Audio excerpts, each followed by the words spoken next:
Hello, Degens! Welcome to Degenerate Coffee Talk. I am Brofic1 AJ, and it is a beautiful May 11th, 2022. I'm live here in the studio with me, myself, and I with my iced coffee.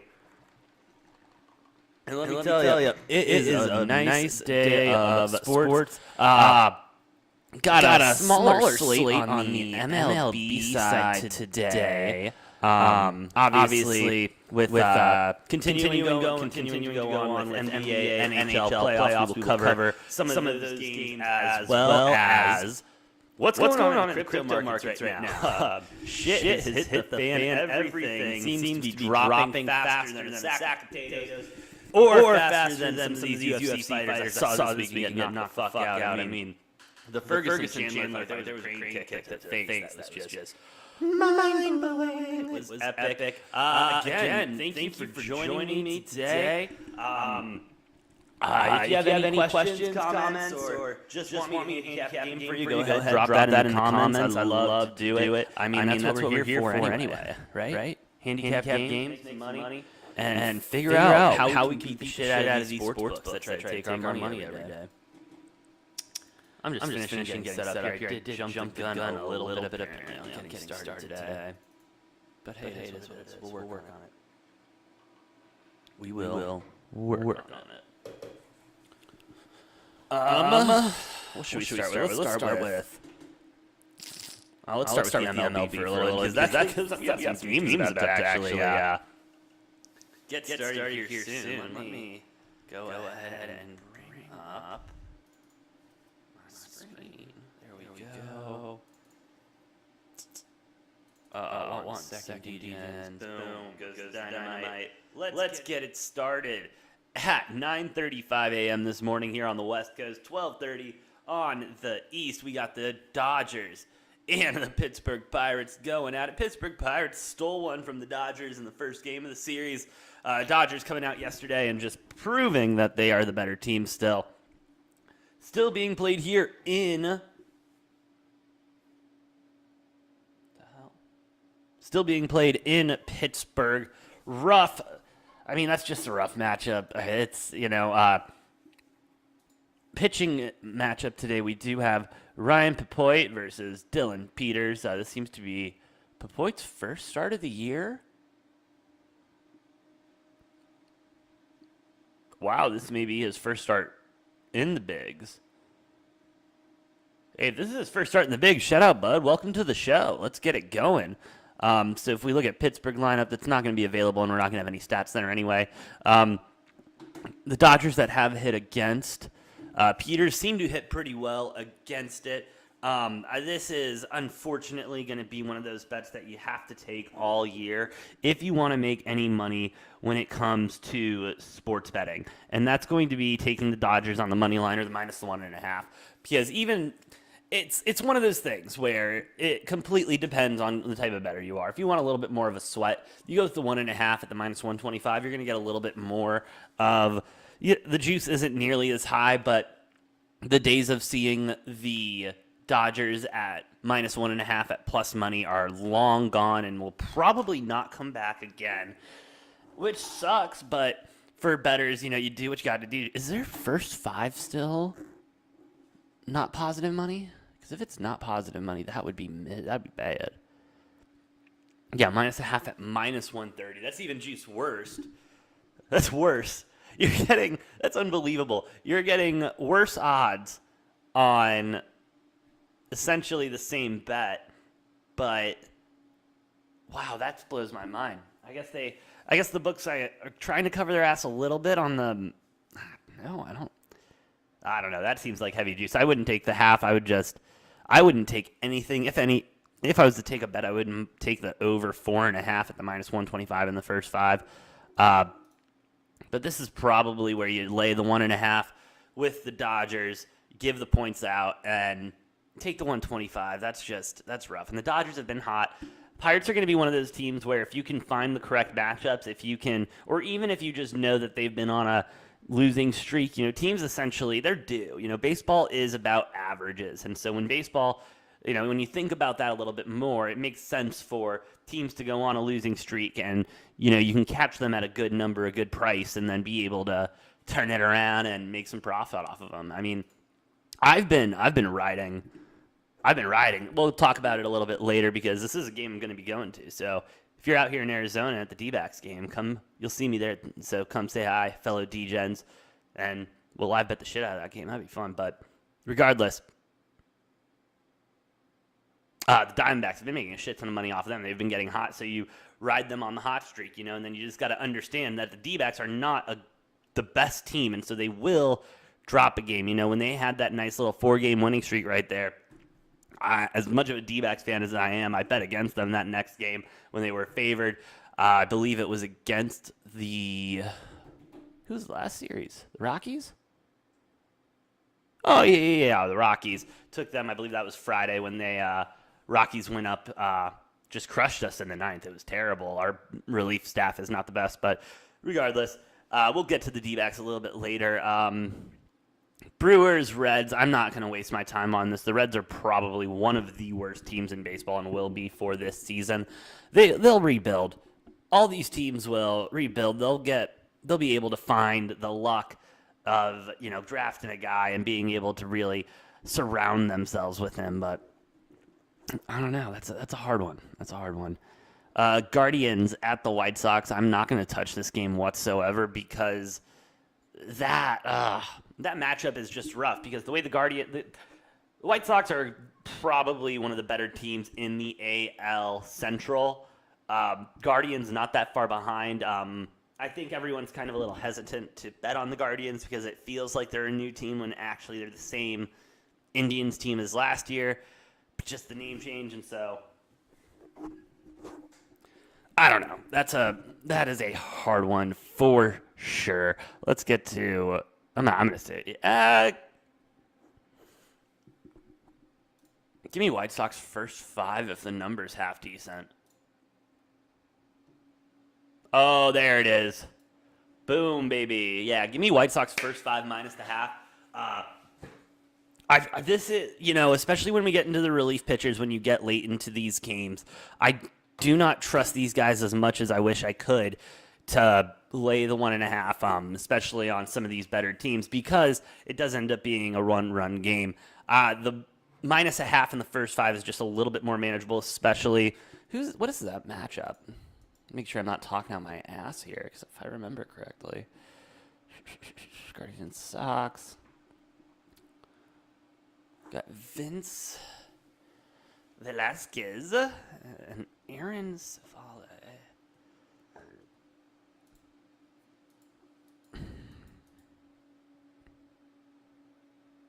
Yeah, looking over here at the lineup and where and the stats, I'm liking how they're hitting off of him. Oh, Engel has struggled. Look at that stat line right there. 7 at bats. Just nothing. Pollock. I think I like. Ooh. Yeah, you're gonna have to go ahead and give me the White Sox first 5 on this. That's probably the only thing I would take on that. D-backs Marlins. This line is about where it should be, minus 110 on the money line both ways. D-backs minus 1.5 though at plus 175, with Marlins plus 1.5 at minus 210. I guess you do have to have a favorite at some point in the game. Let's check that pitching matchup, because I know Bumgarner was on the hill. Yep, we got Merrill Kelly on the hill for the D-backs. There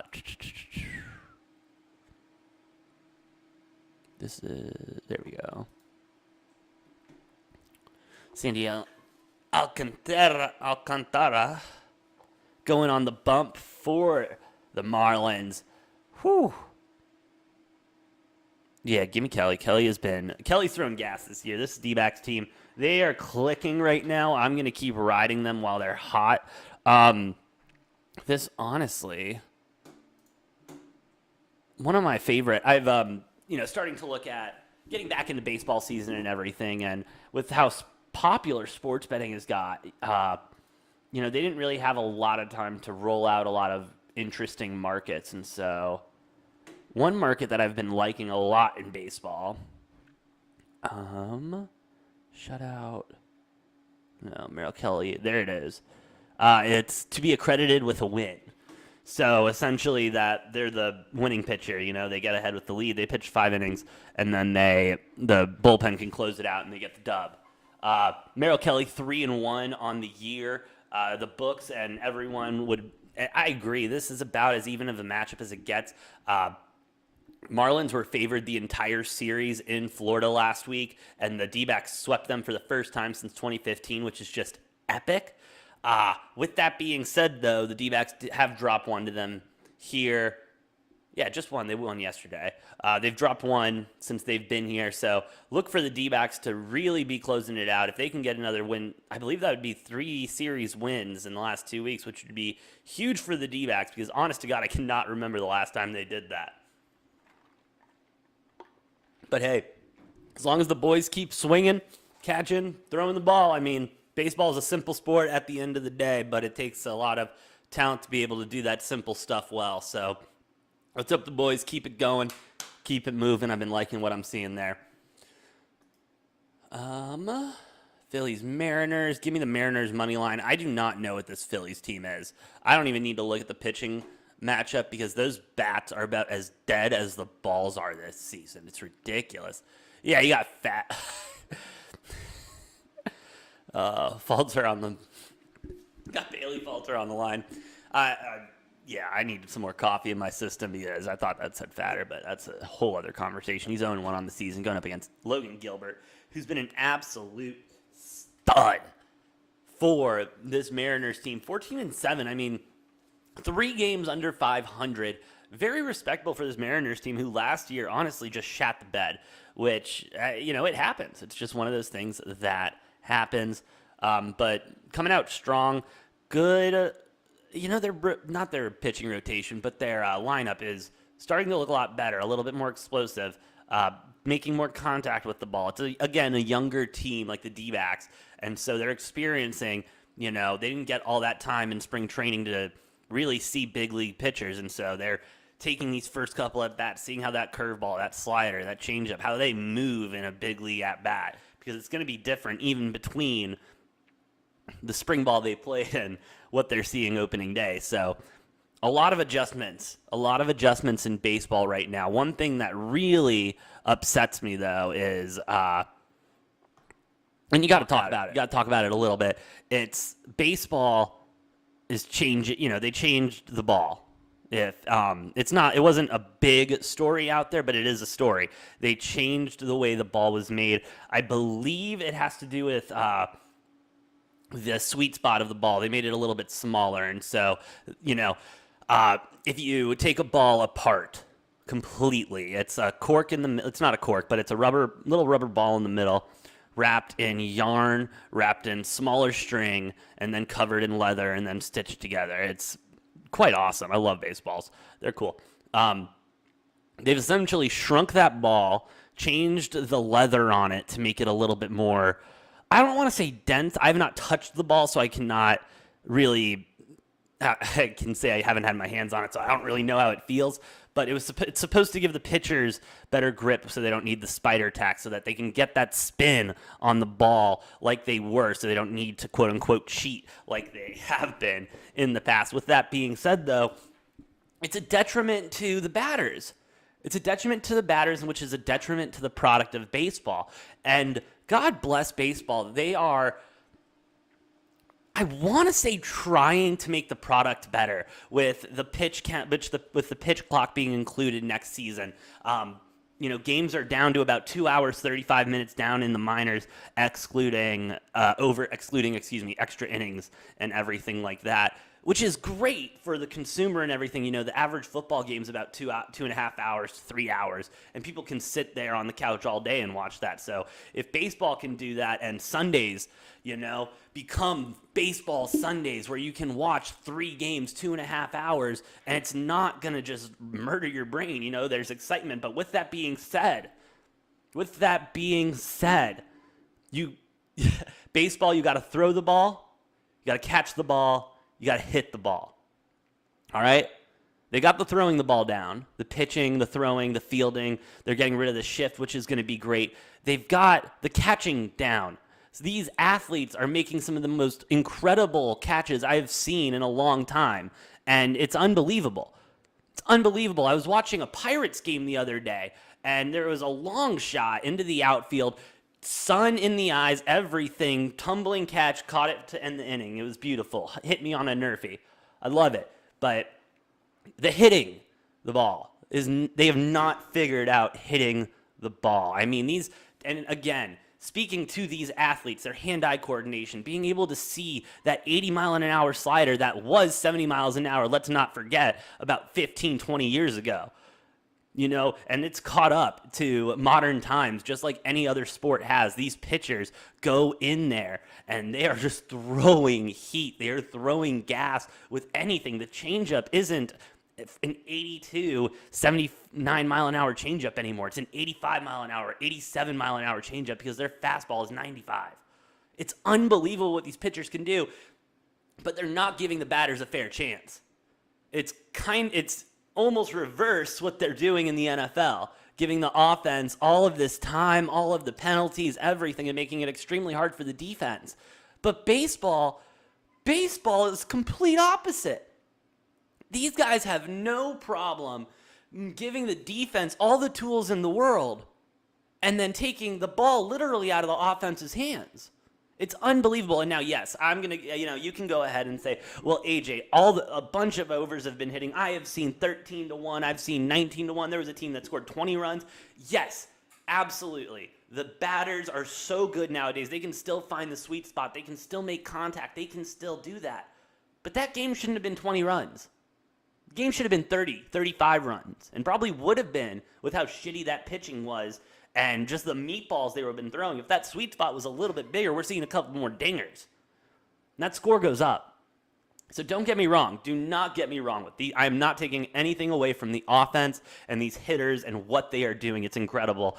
But with that being said, it could be a lot better. Baseball could be a lot more exciting.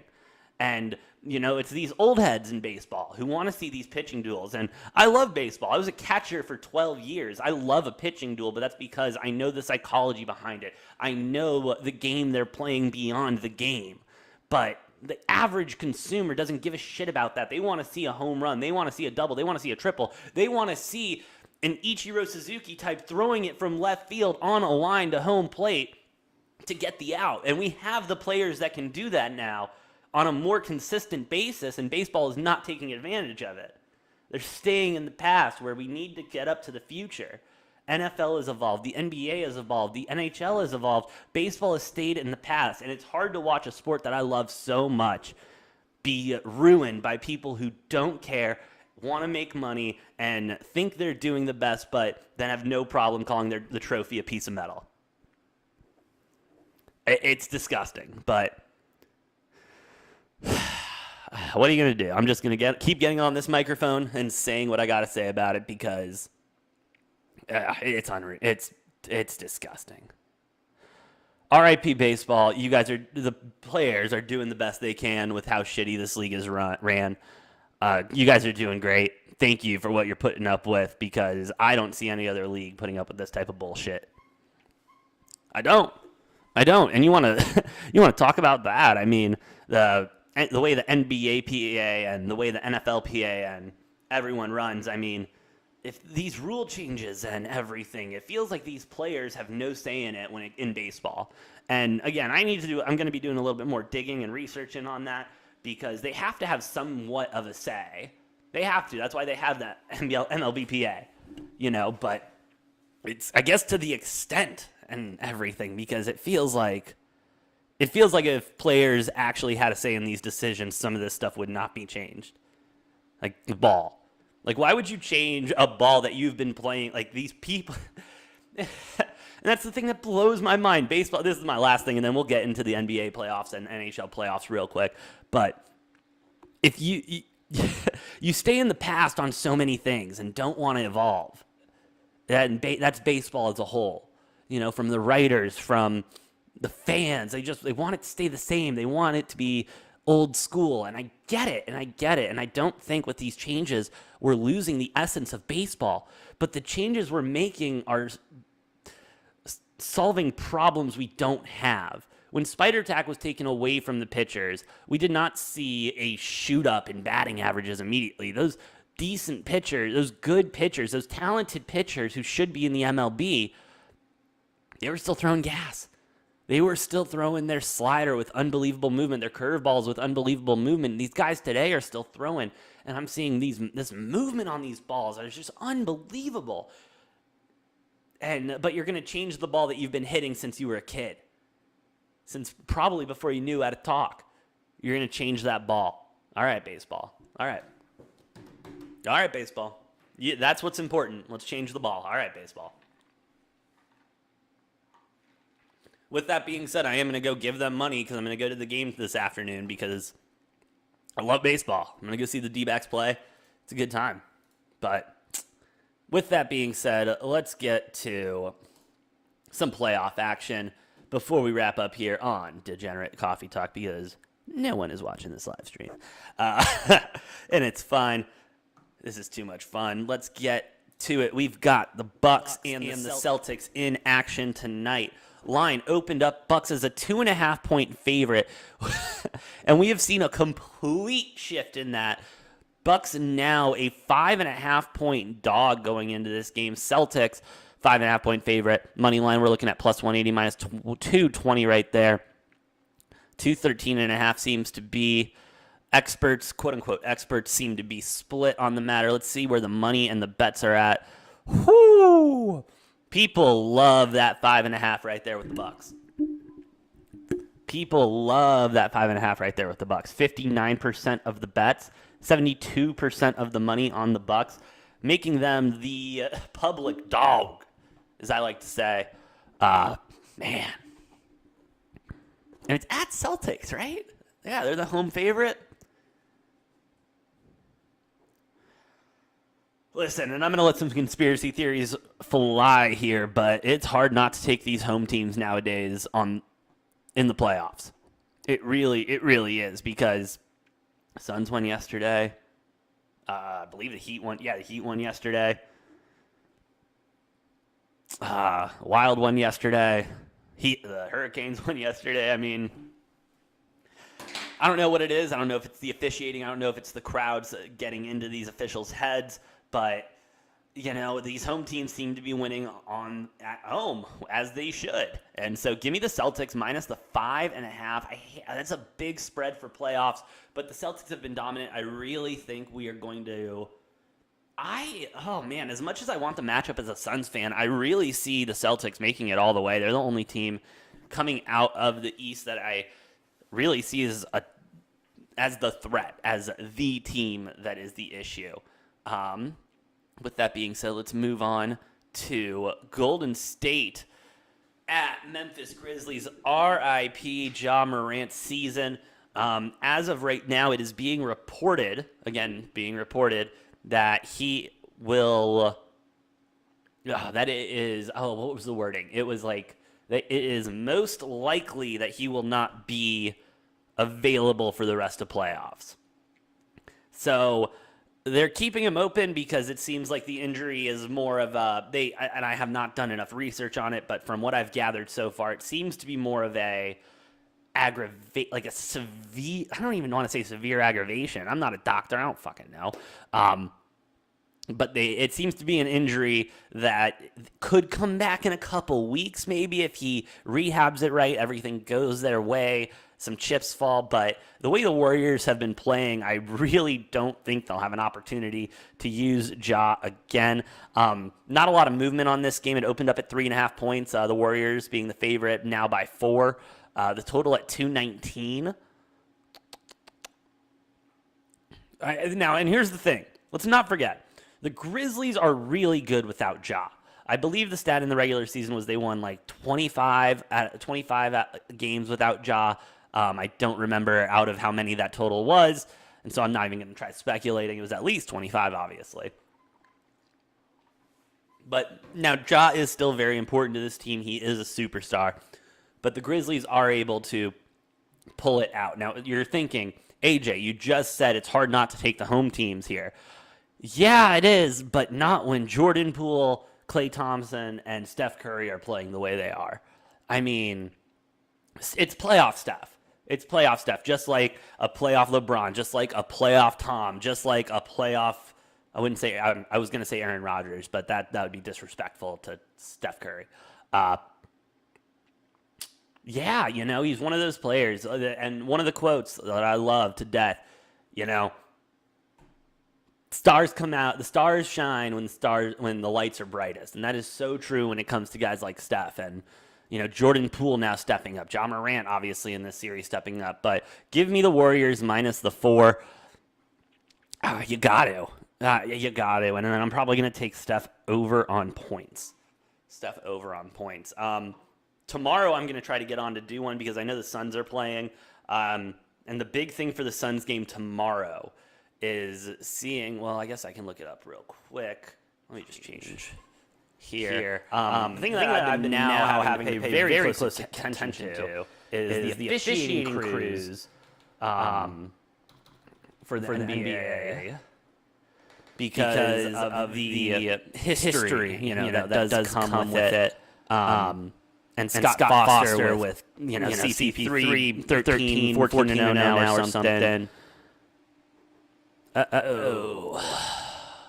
Let me get you guys back here so you can see what I'm seeing. So, here is the cruise for tonight. Now, you're thinking, AJ, why does this matter?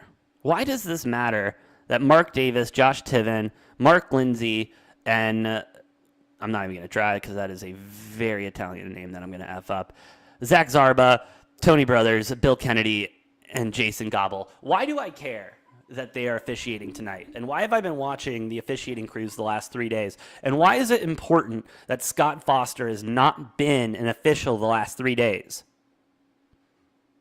Well, the Suns play the Mavs at home tomorrow. And CP3 is 13, 14, 15, and 0. 0 and 15, 0 and 14, 0 and 13 with Scott Foster as a ref. Now, the way the NBA's been going, it is kind of difficult to not think that 15, 14, 13, and 0 is going to get 0 and 13, 0 and 15, 0 and 14 is going to get extended. Unfortunately. That'll be something I talk about tomorrow. That'll be another thing. Let's go to the ice really quick, talking NHL. Looks like we got the Penguins and the Rangers today in Madison Square Garden. It's been a hell of a series. If you have not been watching playoff hockey, you are missing out. It's simple as that. Rangers are going to be the home team favorite going into this game. Madison Square Garden loves their Rangers. They love their Rangers in New York, especially when they are firing on all cylinders like they are. Hard to count out Pittsburgh, though. Let's see what the public thinks about this game. Right here we go. 39% and 29% of the money is on the Penguins, meaning the Rangers are the big public favorite. I had success the other night completely fading the public in a NBA game. I forgot which one it was. So what's that money line?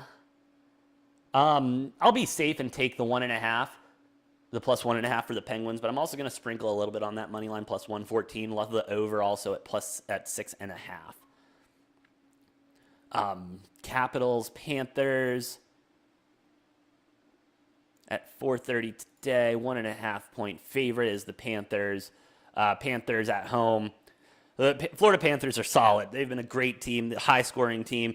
Capitals, though, have been able to win on the road in the playoffs this year. I am going to take the over 6.5 because both of these teams love goals more than you can imagine. And that takes us to the nightcap tonight. Texas hockey going to Calgary. Texas hockey has been a sweat of sweats recently. They're a team that I've been following because shout out to Gumpy on @HammerDan on YouTube. It's a gambling show out of the Pat McAfee offices. They are excellent, some of the hottest gamblers in town. And one of the hosts, Gumpy, Bubba Gumpino, whatever his name is, he just kept talking about Texas hockey, the Dallas Stars. They are cooking, they're covering, they are getting the overs. They're hitting the money lines as underdogs. And so I've been following them. This is probably going to be another ride. I'm just going to stick with the plus 177 on the money line. Take the over 5.5. That's going to be way too low for this game. I look for that to be covered by hopefully the mid-third, end of the second period. With that being said, last kind of thing I want to touch on here because we are degenerates here is the crypto markets have been absolutely ice cold. Ice cold. And by ice cold, I mean everything has been dropping like a sack of potatoes. I mean everything. So much so that people are assuming that we are going into another crypto winter. I do not have that sentiment whatsoever. I do remain bullish on all things crypto, NFT, and everything like that. However, looking at some of these charts, and I will show you right now, it is easy to get scared. Looking at these charts, it is easy to get scared. This is just going to be the one-day chart for Ethereum as of midnight tonight. It is trading, where is it at right now? At about $2,261 and some change, obviously fluctuating there. 2,241-ish. You're seeing a lot of movement going on, and it's continual movement. There was a big drop-off earlier this morning. Not sure what caused that, but still then seeing these new all-time lows that we haven't seen in a while, even going back a month. We didn't see anything like we're seeing right now. You want to even go back, what are we looking at? Let's look at year-to-date. I mean, there have been times where the bottom of candlesticks have really touched it and everything like that. But, this is something that crypto just goes through. And with the uncertainty in the world and everything like that, it's not something that you should be concerned about. It's just like the regular stock markets and everything. It ebbs and flows. It is a living, breathing being, especially with the gas prices right now. People don't really want to use Ethereum. People want to sell it because these gas prices are getting ridiculously expensive. I've gotten a couple free mint NFTs and I'm still paying $30-$40 for gas, and it's off peak hours and stuff, but that's even at the low end is $30 for gas. You can get lucky and catch it at $17 sometimes, but you have to be at peak degen hours for that shit. It's rough. Looking at another coin that I am heavily invested in, ApeCoin right now, seeing record lows as well. Has not been around that long, obviously. Just with the Yuga Labs drop of the other side land drop and everything for their metaverses when they came out with the ApeCoin so that they could buy it. That was absolutely not a disaster, but it could have gone a lot better than it did. ApeCoin, though, at an all-time low, now at $6, just seeing so much sell-off. And I get it. You want to cut your losses short and everything like that. But when you see the market as a whole down and not just one coin, I mean, if anything, that just makes me want to buy more. And again, I'm not a financial advisor. I do not know what the hell I am talking about. This is just what I think, which can be dangerous. But if anything, I'm hype right now. Like, I am going to buy a little bit more of a little bit of everything that I own. Maybe dabbling into a couple other coins that I see. My Dogecoin is the first thing that really got me into crypto, seeing all that stuff and everything. And now that I'm into it, I realize how dumb I was buying it. Not because I don't believe in it or anything, but just my strategies early were kind of weak and bummy and wasn't paying attention. But now that I am, I mean, it's a coin that does have utility. It's a coin that does do a lot. I'm bullish on it. I love it. Elon loves it. One of those things where one tweet could send this into the stratosphere. Gotta love your meme coins. Solana, though, also making moves. Now being accepted on OpenSea, which is one of the biggest NFT markets in the world.